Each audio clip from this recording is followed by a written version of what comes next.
Pretty much everything that NBC News and the New York Times have told you about the war in Ukraine is a lie.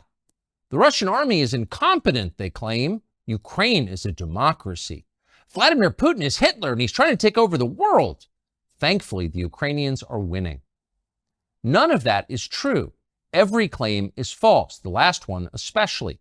The Ukrainian army is not winning. In fact, it's losing badly.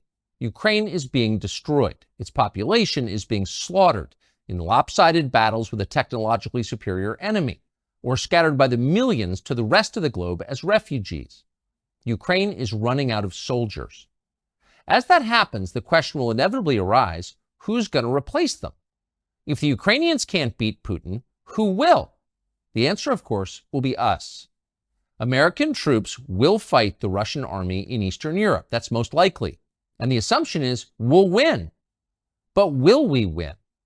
Probably not, says former Army Colonel Douglas Macgregor, a decorated combat veteran who advised the Secretary of Defense in the last administration.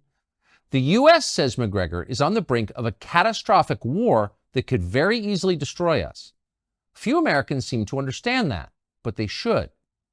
Doug Macgregor is now the CEO of Our Country, Our Choice, and we sat down with him recently. This conversation is worth hearing. Doug Macgregor, thanks for joining us. How would you assess and describe the state of the war in Ukraine right now? That's an important question, and not enough people have good answers at this point. I think all of the lies that have been told for more than a year and a half about the Ukrainians are winning, the Ukrainian cause is just, the Russians are evil, the Russians are incompetent, all of that is collapsing. And it's collapsing because what's happening on the battlefield is horrific. The Ukrainians now, we think, have lost 400,000 men killed in battle. We were talking about 350,000 a few months ago. Within the last month of this supposed counteroffensive, which was to sweep the battlefield, they lost at least 40,000 killed. We don't even know how many people have been wounded, but we know that probably upwards of 40 to 50,000 soldiers are amputees. We know the hospitals are full. And we know that Ukrainian units at the platoon and company level, that's with anywhere from 50 to 150 to 200 men, are in piecemeal fashion surrendering to the Russians. Not because they don't want to fight, it's because they can't fight anymore. They have so many wounded, they can't evacuate them. And commanders are saying, well, if I can't evacuate my wounded, I'm going to surrender because otherwise the wounded will die. And so they call the Russians, and they all speak Russian, and tell them on the radio, look, I've got 50, 60 wounded here. I'm going to surrender because I don't want them to be killed. And the Russians from the very beginning have always treated the Ukrainian soldiers very fairly and very gently. And so they know they're not going to be abused or mistreated. They know they can actually be exchanged for Russian prisoners in the future. So they've surrendered.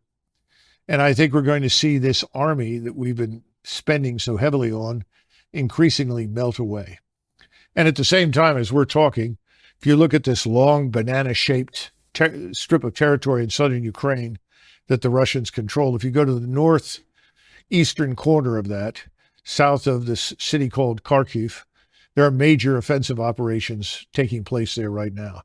And the Ukrainian forces are being swept away in front of the Russians. And again, all of this happens in a way that is just not reported in the West. And in the meantime, rather than admit that this is a terrible tragedy that should be ended on humanitarian grounds, if no other, that the killing should stop, as President Trump said, stop the killing, we're going to continue. And this puts the Russians in the unhappy position of marching further west, because from the very beginning, Putin and his advisors were never interested in a war with NATO or the United States. That's why you've had such incrementalism, this slow grind of movement forward, defensive operations for a long period to build up the force, and then continued offensive operations. They have over 300,000 combat troops in reserve in Russia. And I think they're sitting there and not being released to fight because President Putin anticipates the possibility that we will intervene in Western Ukraine. And if we intervene in Western Ukraine, the Russians will be ready for that. And the consequences for us and for NATO will be devastating because we are not ready to fight the Russians. Why? Oh, I think the readiness has been on the decline for a long time. You've had an almost steady, uninterrupted decline in the discipline that makes soldiers fight. Discipline is a tough thing. We don't always understand it. Discipline is really a form of habit, and you build those habits over time through repetition, but you also build it under stress, under pressure, so that it sinks in. And then you build cohesion within the framework of those units. You don't build cohesion when you're dividing the force on racial grounds, when you're pushing people who are clearly unqualified up the ranks to command, when you're rewarding people for anything other than demonstrated character, competence, and intelligence. All of those things are demoralizing, destructive to military establishments. The Army and the Marines are suffering with it. So is the Air Force and the Navy. And there's no easy fix. And these cracks that are just cracks at the moment will become giant fissures if you go to war. So you spent the bulk of your adult life as an Army officer, went to West Point, commanded troops in battle. You're a combat veteran, decorated. But you entered the Army right at the tail end of Vietnam. That's right. When it was famously at its nadir. Yes. How would you compare the readiness of the current U.S. Armed Forces to, say, 1975 at the end of Vietnam? I think that in terms of morale and discipline, we are close to where we were in the late 70s. We have a lot of people that are confused about what needs to be done. We've lost a sense of what's right. In other words, you don't have people that have served long enough in formations to know what right looks like, so that you can see a battle group, whether it's a battalion size or brigade or larger, and you know what makes things work. You know what it takes to fight in battle. We don't have very many people like that because since 2001, most of the fighting has been on a very small scale against a fleeting enemy. You know, running around in sandals with an AK-47, relying heavily on explosives, mines to kill and maim Americans. About 87% of our losses were really a result of explosives that came from mines. This is not an army that is accustomed to fighting anybody who can fight back. If I were going to compare it to an army, a better comparison would probably be the French army before the Franco-Prussian War, because the French had fought Mexican bandits, Mexican rebels. They'd fought Arab bandits, Arab insurgents. They'd had a little experience fighting disgruntled, demoralized European troops, Austrians in northern Italy, but they hadn't faced a truly modern enemy. But people were convinced that the French army was the greatest army in the world because they'd fought in North Africa, in Indochina, Mexico, all over the world. That war was a catastrophe for France, and that army was decimated in months by a Prussian army that was a modern force, highly disciplined, very competently led, trained, and equipped. So we're not there. We have equipment that is decades old. The tanks that I served on, for instance, when I went to war in 1990, were virtually brand new, state-of-the-art. Those tanks are still out there. They've been rebuilt, but they're not new anymore. They're no longer as capable as they once were. You know, I'll give you a quick example.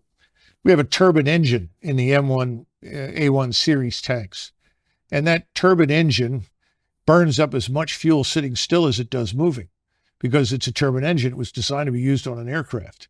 We put them into tanks. So that means you've got an 8-hour tank. Every 8 hours, if you're operating, you've got to refuel this thing. This thing also burns fuel at a very, very high temperature, over 1,000 degrees. And there are 40 plus connections around the engine that are very brittle, that can easily cause fires if accidentally they touch these little tubes that carry various types of fluid, if they actually touch this engine that's burning so hot. So the engine is so hot that you can track the movement of U.S. Army ground forces with tanks from low Earth orbiting satellites. So if you think you're going to hide or conceal yourself or outpace somebody, you're just a glowing target from space. To this must be added the ridiculousness of not having replaced that engine with a reliable state-of-the-art diesel electric engine, which is much cooler, which can go for 24 hours or more without a refuel. And these things are extremely problematic when you go to war, because you have to pull forces back, refuel them, return them to the front. That's not easy to do when you're operating as frequently as every 8 or 6 or 9 hours. They say, well, we put I guess, a generator on there to make up for this when you're sitting still. The problem is that you don't sit still for very long in combat, because if you do, you're going to be targeted and destroyed. And that, of course, is what we're seeing in Ukraine. Persistent surveillance from space, from overhead surveillance, makes everything visible all the time. So if you're going to embed yourself in the ground, if you're going to set up a permanent position there where you try to fire from that, you're going to be targeted and destroyed very, very quickly. So that's why this defense right now looks a lot like World War I, because anybody who moves is identified and killed. The only limitation on your ability to target and destroy the enemy is ammunition. The Russians, of course, have no shortages whatsoever. You recall at the beginning of this, we have all these shortages, right? The Russians can't keep up with missiles. The Russians can't keep up with shells. Well, they have multiple manufacturing facilities operating 7 days a week at 24 hours a day. We have no surge capacity in the United States. It would take us many, many months to come up to that kind of standard where we could actually compete in high-end conventional warfare. And that's why people like me and others worry that if we get into a confrontation, that we cannot win, because the world has changed, warfare has changed, integrated air defenses will knock virtually everything that flies out of the sky, that we will then fall back on a nuclear deterrent, a tactical nuclear weapon that says, if you keep advancing, we'll have to use a nuclear weapon. We don't want to go there, because the notion that there are so-called tactical nukes, you've heard that expression? Yes. Oh, that's just a little nuke, so that won't precipitate a major war. The use of any nuclear weapon is going to precipitate escalation very rapidly, because your opponents will assume that if they don't use their nuclear weapons, they're going to lose them. So we're living in a terrible dilemma right now. The smartest thing that we can do is end this war. What is Russia's objective, do you believe? Assuming the objectives change over the course of a war. Of course. Right? Well, the original objective, obviously, was very different. I mean, if they'd made peace with the Russians back in, let's say, March or April, I think the Russians would have retained very little territory, probably only Luhansk and Donetsk, the two so-called breakaway provinces. And I think there would have been guarantees of neutrality for Ukraine and guarantees of equal rights before the law for Russians. And that's what people don't understand. Most of this has to do with abuse meted out to Russians in Ukraine by the Ukrainian government. And this, of course, is this radical nationalist government that came to power in Kiev in 2014. And they almost immediately, as soon as that government came into power, they started launching a war against the so-called breakaway provinces. And Putin kept trying and trying and trying. The Minsk Accords were another good example, trying to get to a solution that would not involve confrontation. Now we know, of course, thanks to Angela Merkel, the German chancellor, that the Minsk Accords were just a ruse, a way to kill time and give the Ukrainians more time to build up their forces. To build up their forces for what? And it's pretty clear they were building up for an offensive against Russia. And of course, the next step was that we bring in our missiles and station them in eastern Ukraine, which puts them in a couple of minutes away from all of Russia's cities and all of Russia's nuclear deterrent. So this was unacceptable. So that original deal is gone now. And the question is, what will the Russians accept? Well, I think they're going to demand that whatever remains of Ukraine, rump Ukraine is what most people are calling it now, most of what's probably west of the Dnieper River has to be neutral. It can't be part of NATO. The Russians will never tolerate NATO forces on Ukrainian soil, because we've demonstrated conclusively that we are fundamentally hostile to Russia. So that's the minimal requirement. How that's governed, that's another question. Who knows? I'm sure Moscow would want to have some say in that government and who is there to ensure that behind the scenes they are not once again subjected to the treatment that we subjected to them to in the Minsk Accords. What is the Ukrainian objective? I think more and more Ukrainians just want to survive this, and that's becoming very hard. And Zelensky and the radicals around him are basically committed to fighting this war to the last Ukrainian. And of course, I'm sure that Mr. Zelensky and his friends are anxious at some point to retire to their estates in Florida or Venice or Cyprus, to collect on the billions that they've managed to steal or siphon from all the aid that we've provided. Remember, Ukraine is probably one of the most corrupt places in the world. A friend of mine who had spent time in the old Soviet Union and also lived in Mexico came back from a visit to Mexico, and he said, it's hard to believe this, but Ukraine is more corrupt than Mexico. Wow. And I think that's true. So this is a world-class disaster. 14 million Ukrainians have left the nation, presumably never to return, because when they're asked in Germany or France or Croatia or Spain or wherever they go, we will never go back. So what are you going to do with this country? And then, of course, we have the usual suspects, the great agricultural business conglomerates, along with BlackRock, who have their eyes on the fertile Ukraine ground in Western Ukraine. I suppose there'll be a big effort to get control of that in some fashion. That may not work, though, once this war ends with a complete and utter defeat of the Ukrainian regime.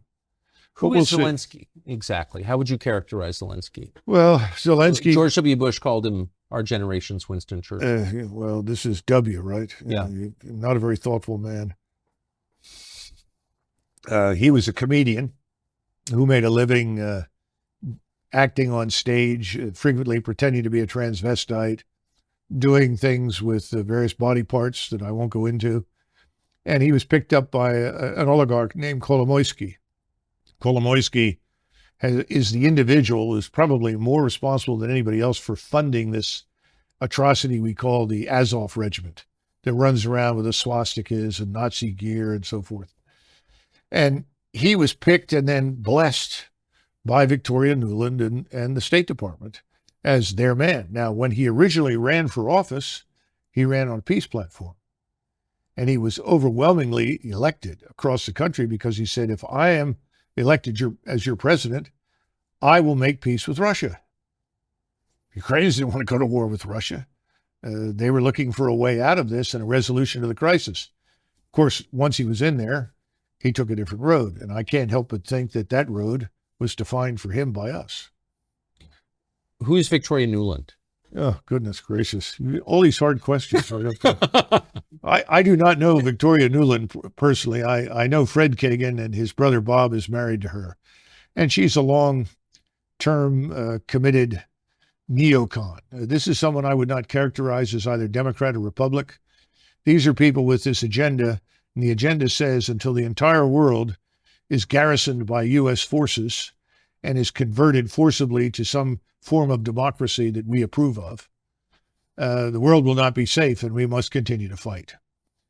And I think in the case of Russia, Russia has special appeal because I think these people have ancestors who came from that region of the world and have a permanent axe to grind with the Russians, which of course I don't. I don't think most Americans do, and nor do I think anybody in government should shape policy based on whatever unhappiness their ancestors, experienced in a place like Russia. So that's a nutshell, but I think that's enough. And wherever she goes, usually there is conflict, crisis, and fighting. And she's a strong opponent of fighting to the last Ukrainian. Does she, do you think, have relevant experience that would qualify her to be in charge of this war? Well, obviously she does. But, it's sort of like asking somebody who has never snaked a drain or replaced a garbage disposal to be a plumber. And I think we have a lot of those in Washington. She's not the only one. So, no, I don't think she understands the gravity of the situation. These are the same people. Tony Blinken is in this with, what's his name? Sullivan I keep mixing up Sullivan with the previous O'Brien, who was in the White House. Not much difference. And Sullivan will all tell you, well, the Russians are weak. The Russian economy is fragile. The Russian armed forces are poor. Their generals are terrible. And they can't possibly win. All we have to do is to keep up the pressure and they will collapse. Well, that's been a hell of a strategy. And it's killed large numbers of people and created millions of refugees and destroyed the country, but it hasn't hurt Russia. And Russia today is stronger than it has been in 30 or 40 years. You have a Russian military establishment that is now more potent and more capable than the Russian military was in the mid-1980s. Why? wars typically, don't they degrade a military force? Well, the Russians have been very, very careful and deliberate, very cautious about the expenditure of life. What do you think the casualty numbers are in Russia? You know, that's a hard one to estimate. I think probably 50,000, 40 to 50,000 killed, maybe another 40 to 50,000 wounded. Wait, total? Yes. As compared to the Ukrainian? 400,000 dead. Yeah. So this is... The ratio is 1 to 5. You believe those numbers are roughly accurate? Yes. Yeah, absolutely. And these are 50,000 to 400,000, that's a larger country, or with a much smaller country with a much smaller military. I mean, that's a grotesque. Oh, it is. And the manpower is leaving Ukraine as quickly as it could get out because people don't want to be thrown into the meat grinder. You can't defeat what the Russians have built. They were the first back in the 1970s to understand the criticality of linking intelligence, surveillance, reconnaissance in space, as well as on land and at sea, with strike weapons. What's a strike weapon? Rockets, missiles, guided artillery for precision. They've done that extremely well. So that's one of the reasons they have thousands of guns, hundreds of rocket launchers, hundreds of ballistic missile launchers, cruise missiles, and so forth. And these are then linked to that ISR. So the response time is almost instantaneous. A Ukrainian formation is located at this spot next to this building on the outskirts of, say, Kharkov. They can have missiles on the way to those targets, or rockets or drones, within the space of perhaps 5, 6, 7 minutes. So this is a very well structured, well-organized machine. And the machine is grinding up everything in front of it. And it's not going to be defeated. What about the space-age military technology that we've been sending to Ukraine? That hasn't brought parity? Well, first of all, a lot of the equipment we send over there is, quite frankly, obsolete. It's very old. It's not new. We've given them a few new items, but not much. And remember what I said about missiles. We sent them some Patriot missiles. And I think at this point in this newest round of money, what, $750 million, something like that, we're sending 33 missiles, Patriot missiles. These are missiles that are used to shoot down aircraft or cruise missiles, incoming opposing forces. Every time you're in air defense, people will tell you if there's a target out there, you shoot 2 missiles at it as a minimum to make sure you get the target. Well, you run out of our missiles in the space of a few days. 33 missiles will be gone in 2 or 3 days. You can't possibly defeat the thousands of projectiles that are being hurled in your direction. And the radars, of course, emit, and so your radars light up and become targets. This is a no-win situation because the Russians, though they were not prepared in February 2022 for this kind of war, they are now. And they're continuing to prepare, which includes continuous mobilization. They're up to 750,000 troops in and around Ukraine. Most of them are on the outskirts, Belarus, Western Russia, down in southern Ukraine. That number is going to rise over the next year, I would expect, to 1.2 million. And people are reservists being called out of universities. People are being through the military now, working in universities to become engineers, architects, mathematicians, whatever. They're being pulled out, put in uniform, and readied. Because, again, our intransigence, our demonstrated hatred and hostility for Moscow and for Russia has convinced the Russian people, as well as the leadership in Moscow, that they are going to have to fight us and anyone who is allied with us. So they're preparing for that eventuality. That's why it's so important that we have to wake up, understand what we've done has backfired. Whatever we set out to achieve has failed. What we need to do now is stop this and come to a settlement that we may not like, but it needs to happen, and soon, before this thing is out of control. Eventually, you keep this up within the next 6, 8 months, you'll see hundreds of thousands of Russian troops on the Polish border. That is not what we set out to achieve. No, it's a terrifying disaster. And what cost do you think to the United States? The latest estimates since 2001 spending, including the spending in Ukraine, all the military spending designed to support these interventions, conflicts, wars, whatever you want to call them, about $14 trillion. Now, that $14 trillion is largely debt financed. So then you have to move from the $14 trillion to where we stand now in national sovereign debt, which of course I know the economic luminaries think is meaningless. But you have 130 million workers, and you look at those figures and suddenly you realize that every adult male or woman in the United States who works for a living has a debt hanging over them of roughly $240,000 in order to deal with what the 14 trillion have added to the national sovereign debt. And this is part of the issue, that people are walking away from this war for good reasons. Look, the average American earns about $31,000 a year. That's it. The average American pays about $16,600 a year. Now, the people in Congress, this doesn't affect them, or in the Hill or inside the Beltway. We're talking about the real Americans who live out there, who are scratching out a living. Keep in mind that a person who works all his life and then tries to draw on Social Security can expect a monthly payment of probably $1,400, if they're lucky, $1,400. We hand every alleged asylum seeker, illegal migrant pouring into the border in Texas or wherever else, we hand them, when they get there, $2,200. And we put them on that $2,200 diet from there on out per month. Yet somebody who works all his life, retires and draws Social Security, gets $1,400. The Afghans who were hanging on to the planes in Kabul trying to come to the United States, when they arrived, they received $2,200 a month. Now, if you can make sense out of this, please try, because I don't think most Americans can make sense out of this at all. And that's one of the reasons people have said, not because they know anything about Ukraine. Most Americans don't. If they knew anything about the history of Eastern Europe, they would all say, get out. Because the wars and the blood and the hatred that have been characterized to that part of the world for hundreds of years is something we can't sort out. We can't fix it.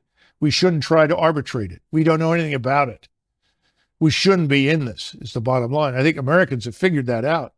But now they're beginning to look at the numbers and the figures, and they say, what happened to consent by the governed? Instead, we have contempt for the governed. Whatever the governed want, they don't get. Who gets it? Well, the donors get what they want. You know, somebody was joking the other day and said, you know, Doug, if the donors were cannibals, they'd feed the American people to them. That's the attitude in Washington, D.C. What's the donor want? Give me more money. It's a catastrophe. It's the destruction of our whole republic. And I don't think people realize how far gone things are. A lot of Americans sense it. And I think we're on the path to some sort of national come to Jesus moment, where we're tired of being the contemptibles. We want to have a say in what our government does, and we really don't have it. You mentioned the donors, and we just had a conversation with Vivek Ramaswamy running for president, Republican side. He's rich, and so he doesn't need big donors. But he has said publicly that he can't get money from any big-time Republican donor because his position on Ukraine is similar to yours. He doesn't buy the NBC News version of the Ukraine war. Why are donors on both sides so attached to a war that's clearly hurting the United States? Well, first of all, you've got to go through and identify the donors. What's their background? Where did they come from? And why do they feel the way they do? I think there are more personal issues here than we realize with many of them. Secondly, you have to look at the monetary benefits to them. If they're it's not just being heavily invested in the defense industry. You've seen that report from the Oakland Institute, which talks about arable land in Ukraine, the breadbasket of Europe, some of the richest, most fertile soil anywhere in the world. A friend of mine who's Ukrainian said all you have to do is take an old boot, stick it in the ground in Ukraine, come back in 6 months, and something grows. the booth's transformed into something you can eat. He said, that's how fertile this is. So there are people that are interested in getting control of it. Oligarchs. They call them oligarchs in Eastern Europe. I'm starting to think that we should talk about oligarchs in the West. Well, of course. Because they're also invested in this. They have an interest in it. So that's part of it. Then, of course, you have the advantages of people on the Hill. You have somebody like McConnell who says, we're so fortunate that we're doing so much damage to the Russians. This will set them back for 10 years. They've lost all this equipment. The Ukrainians have done a great job. Well, of course, all that's a lie. That's a blatant falsehood. And then he follows up by saying, and we're offloading equipment so that we can replenish with newer equipment. Well, unfortunately, the new equipment we're going to buy looks an awful lot like the old equipment. So you're not necessarily getting new top-of-the-line material. You're just getting new versions of what you've already got, which, of course, is what Congress wants. Unfortunately, that doesn't prepare you for a future war because your probable opponents are investing in very different capabilities from the ones that you have. And remember, again, all the things that we once monopolized, all the precision, all of that's lost now. Everybody has it. There's nothing that we can do that they cannot also do in Moscow, in Beijing, and probably in many other countries that we don't even know about yet. But of course, it all means money. You know, where does the money go? Does it go into the Defense Department? Sure. But then it's transferred over into industry. And industry then contributes money to PACs. And the PAC money goes where? Back to the Hill. So it's a wonderful sort of recycling machine where the wash is washed again and again. Now, what happens in Ukraine? Well, the equipment shows up. Some of the equipment reaches the troops. A lot of it is sold off, ends up in arms bazaars like Kosovo, or we see it now being used by the drug cartels. We saw somebody working for one of the major cartels that is also involved in human trafficking walking around with a Javelin missile. The whole kit. Well, where did that come from? Well, it came from Europe. Probably may have gone from Europe to Afghanistan, Europe to North Africa, Europe to the Balkans, and then over into the United States, south of the border. You can't be the only person who spent your life as an Army officer has reached these conclusions. Like, what are they thinking at the Pentagon? There have to be people who have come to the same positions. Tucker, we have right now, I think, 43, could be 44. It's usually 43 or 44, 4-star generals and admirals. You have to think about that. We have a force of 1.1. It seems like a lot. Well, let me explain just how much it is. We have 1.12 million people in the armed forces. In other words, you add up all the armed services, that 1.12 million. In World War II, at the height of the war, end of 42, beginning of 43, when we had 12.2 million men under arms, we had 7 4-stars. 7 4-stars. I can tell you who they were. You had George Marshall, Chief of Staff of the Army, Douglas MacArthur commanding in the Pacific, Eisenhower commanding in Great Britain and in the European theater, Hap Arnold for the Air Force.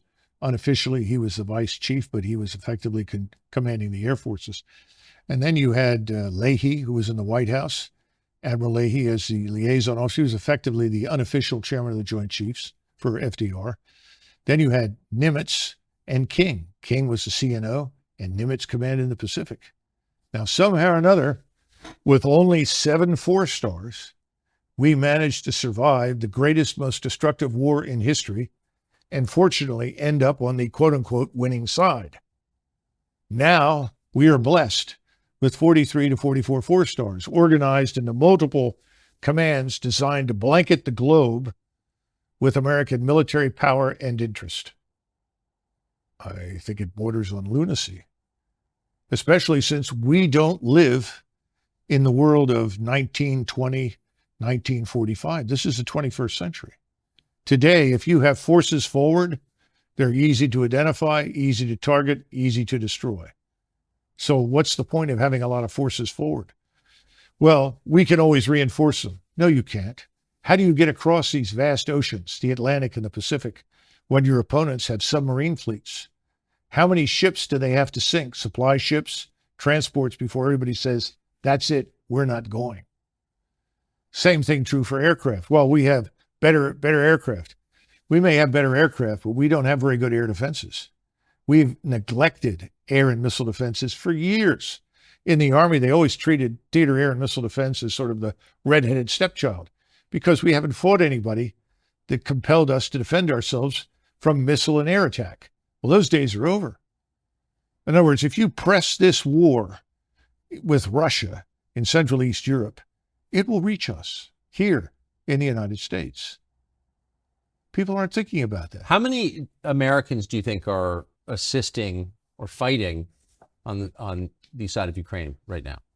Well, I don't know, but I imagine it must be hundreds, because the President of the United States, as you know, has authorized combat pay for Americans in uniform in Ukraine. Now, didn't specifically say uniform, just said Americans serving in Ukraine. So I imagine large numbers are in other uniforms, not necessarily American. Some may be assisting contractors or working with them, but a substantial number. And again, thus far, the Russians have been very careful about not necessarily targeting them. And it would be a mistake to assume that the Russians don't know where they are. And the latest strikes that we've had over the last couple of months have been all the way out on the border with Romania, the border with Poland, the border with Moldova. Precision strikes, Kinshal missiles carrying 1,000-pound warheads. Great accuracy, very destructive. Why? The Russians are sending a message. If you think you're going to hide from us if you come in here, you're not going to do that. If you cross these borders, we will annihilate you. You'll never get to the Dnieper River. We won't permit it.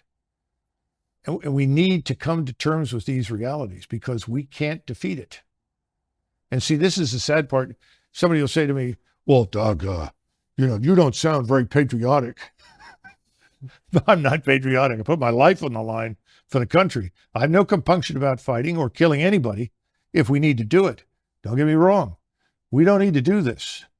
That's the point. This is unnecessary. And if we do it, so I think a lot of Americans suspect that maybe our military force is weaker than we think it is. You're saying it's much weaker than we think it is. Think of it like an engine. You have a 500 horsepower engine in 1991, and a 500 horsepower engine goes from 500 to 400 to 300 to 200 down to 100. Now, you don't notice very much because you don't put the pedal to the metal. It's good enough to get to the grocery store.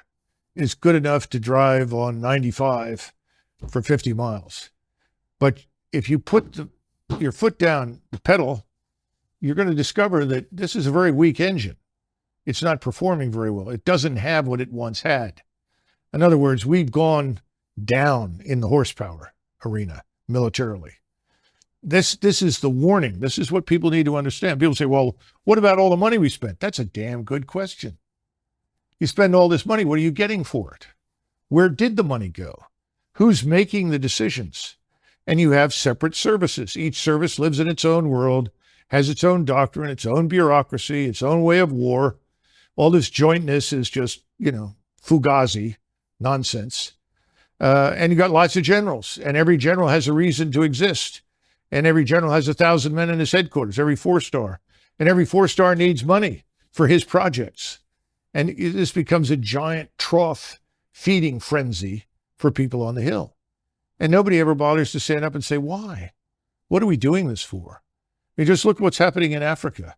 Niger decided they'd had enough of their French overlords. The French retained ownership of virtually 50% of everything of value in their colonies in Afrique du Nord.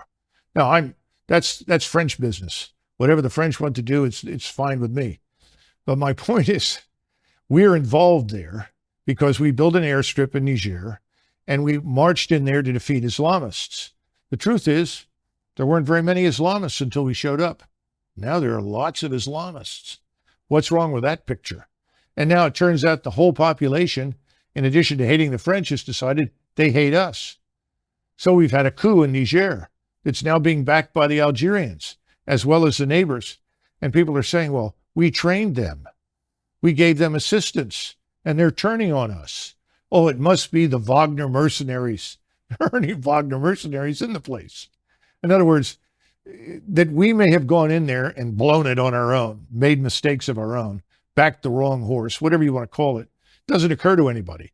Well, it must be those Russians, or maybe those pesky Chinese.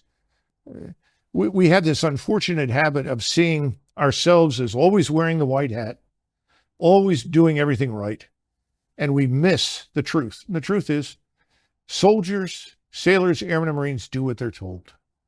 They'll go wherever you ask them to go. They'll put their lives on the line.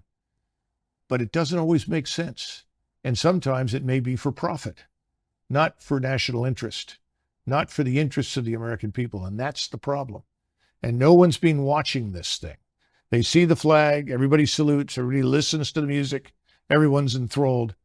But the old 500 horsepower engine is gone. We're down to 100 horsepower, and the 100 horsepower engine is trying to make it all over the world. It's not going very well. And we haven't even talked about our economy, obviously. Given all of the, I mean, what you're saying is horrifying. And some of it, with respect, does seem kind of obvious. Almost nobody in the Congress is saying what you were saying. Chris Christie never served in the Congress, but he was a governor. He's been on the national stage for quite a long time. He's running for president now. He recently went to Ukraine to meet with the world's highest paid actor who runs it. I think we have a clip. I believe that the overwhelming majority of the American people understand that we need to be with Ukraine on this fight. Do you maintain the current commitment? Do you expand it, or do you contract it? I increase it. My position on Ukraine, which is that we haven't done enough. And that while I think that President Biden has certainly done better than President Trump, and President Trump did better than President Obama on this, we still have more to go. We can spend this money now and have Ukrainian soldiers fight our war, or we can spend a lot more money and American blood later to fight in Taiwan. How do you respond to that? When we were in Vietnam, I was 16. And I remember General Westmoreland telling everyone, if we don't fight these people in Vietnam and to fight them here, we'll be fighting them in Los Angeles and in all our major cities. So we have to stay here and win this, or that's what's going to happen. A lot of them did go to Los Angeles and build thriving businesses, actually, in the end. Well, my hat's off to them. That's fine. I have no problems with that. But I think it's a lot of nonsense, And it's the same thing with Ukraine. But Chris Christie's not stupid. He's very dishonest, obviously, but he's not stupid. Well, he has donors. That's what that is. Of course. Where's he going to get his money? Well, there, Governor Christie, we want this war in Ukraine. We want to see that man Putin removed. We got to get rid of him and his regime. Why? Well, it's not democratic. Most of the world is not democratic. There are a lot of people that don't think we're very democratic anymore. We're not. So who are we kidding? I think Americans are waking up. And Christie is probably there for name recognition and more money, but I don't see him winning anything. No. But he does, I mean, in a blusterier way, he's expressing the same thing that the rest of them, Nikki Haley and all the rest, are saying. Doesn't this also divert attention from far more serious matters here at home? It really does. What does it cost Christie to say, we have to beat those Russians? Nothing. Doesn't cost him anything. Costs the country a great deal in terms of money, prestige. What Fitch just downgraded our credit worthiness one more time. And people say, oh, it's not a problem. The bond yields are on their way up and prices are on their way down. When is the Treasury bond fire sale going to happen? When do banks offload these Treasury bonds that they bought when they were at zero interest because they're now worthless? What's going to happen in China, and Japan, and Saudi Arabia, where they have lots of bonds? I mean, we're fragile. We're vulnerable. Nobody even mentions it because nobody wants to fess up and tell the truth. We've overreached. We're running on fumes. What about this economy? What are we building? What are we producing? That's what made us a great power between 1865 and basically 1920. That's when your industrial base was created. That's when you had people like Edison and Tesla, Rockefeller, all these people. They were tough and they were intelligent and they were effective. The only person I see out there now who's remotely like that is Musk. He's building something. He's creating something. When you do that, you create employment. I don't see that happening. High-tech startups? What the hell are they? What are they doing for us? A new app on your phone? We've got to wake up and say, oh, well, AI. AI is better algorithms. Better algorithms do not replace human beings, and they don't necessarily create opportunity for people to work. We've got to think this thing through very carefully. We haven't done that. What about our energy sector? Oil, gas, we've killed it. We have what, half the refineries we once had? California had something in the neighborhood of 43 or 44 refineries. They're down to 23. You know, how long before suddenly we're in another energy crisis and we need to rapidly refine fuel? Can we do it? Well, the answer is it's going to be tough. It applies, the same thing applies to Raytheon. We want 200 missiles and we want them now. Well, we have no surge capacity. There's no excess capacity built into anything. What are we going to do with this scientific industrial base? What about our agricultural sector? What are we doing for that? High-end manufacturing is dead. We need to repatriate lots of industries. That's what President Trump talked about. We absolutely need to do that. People say, well, we want free trade. Well, I'm 100% for free trade as long as it doesn't kill us. But if it kills us, then I'm for protection. You know, I think we need to understand how we got where we are today. I don't see anybody talking about that. And I think Americans are beginning to turn these people off. You know, Democrats, Republicans, it's the uniparty. Who are we kidding? What are they doing for us? The swamp gets bigger and richer. The rest of the country gets poorer. I don't see any good outcome right now from any of these candidates. Perhaps I'm too harsh, but that's the way I feel.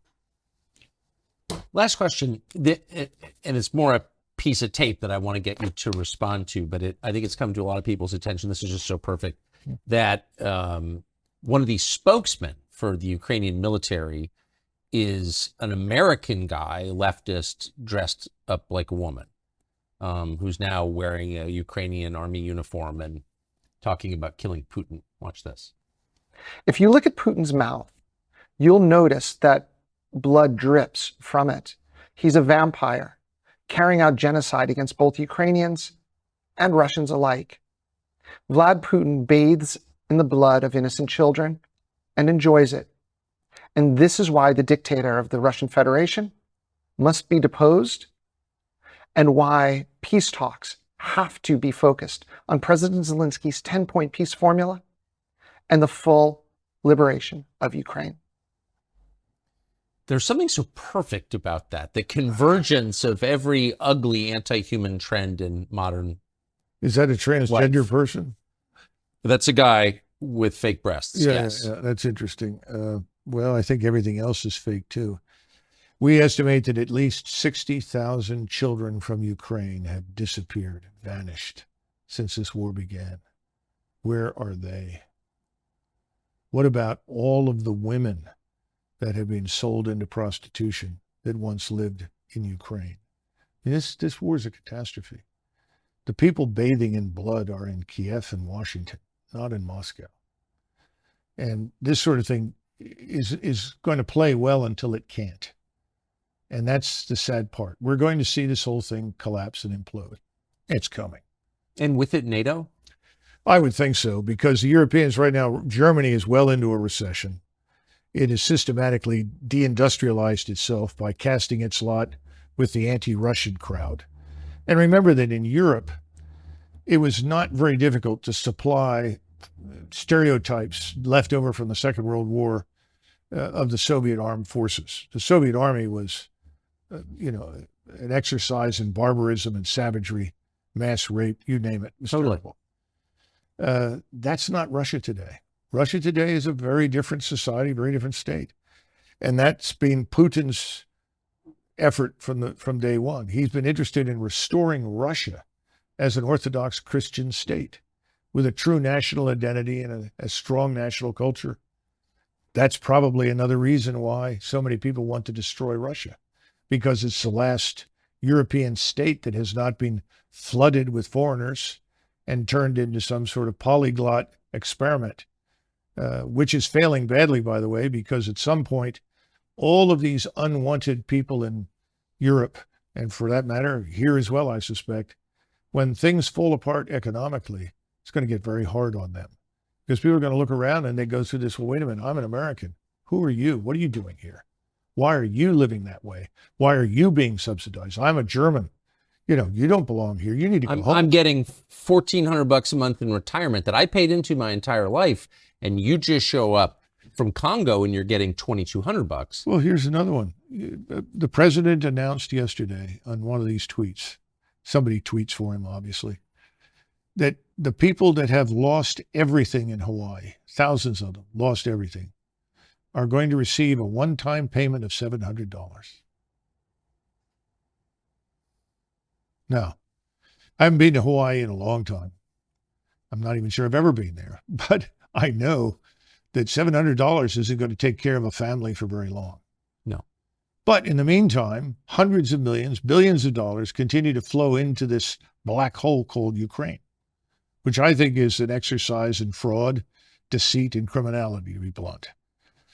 So when's it going to stop? When are we going to take care of Hawaii?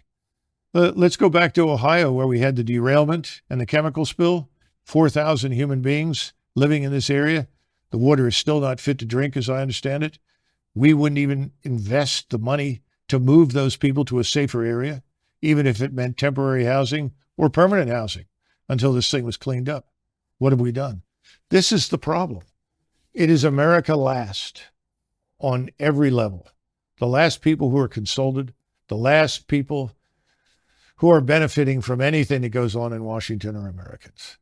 This cannot go on. It's got to end. And I think it will end. But unfortunately, it's like everything else.